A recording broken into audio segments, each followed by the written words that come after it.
কাউকে ভালোবাসা মানে কি শুধু তার হাসি, সৌন্দর্য বা নিখুঁত মুহূর্তগুলো আঁকড়ে ধরা? না, ভালোবাসা মানে তার সবটুকু।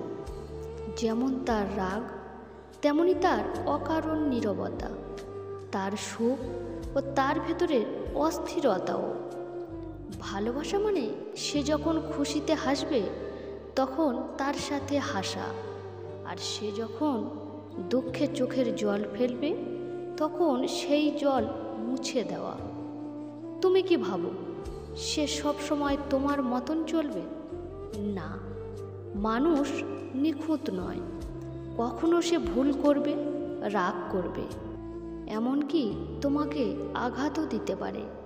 কিন্তু সত্যিকারের ভালোবাসা মানে সেই ভুলের মাঝেও, সেই রাগের ভেতরেও তাকে বোঝা, তাকে আঘাত না দিয়ে বরং তাকে সে যে ভুল করেছে সেটা বোঝার সময় দেওয়া।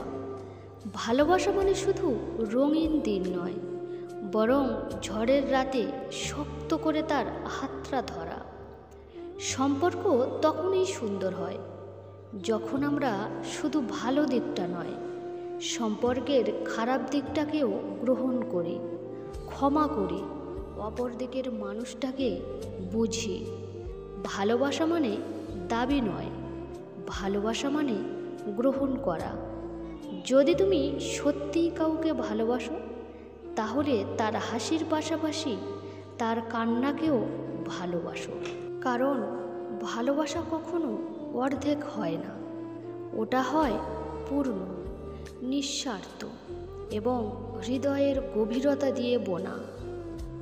তুমি কি কখনো এমনভাবে কাউকে ভালোবেসেছ যেখানে তার ভুল, রাগ, কান্না সব কিছু তুমি মেনে নিয়েছ? তাহলে কমেন্ট বক্সে অবশ্যই লিখে জানিও। হয়তো তোমার সেই গল্পটাই আগামী ভিডিওতে তুলে ধরব।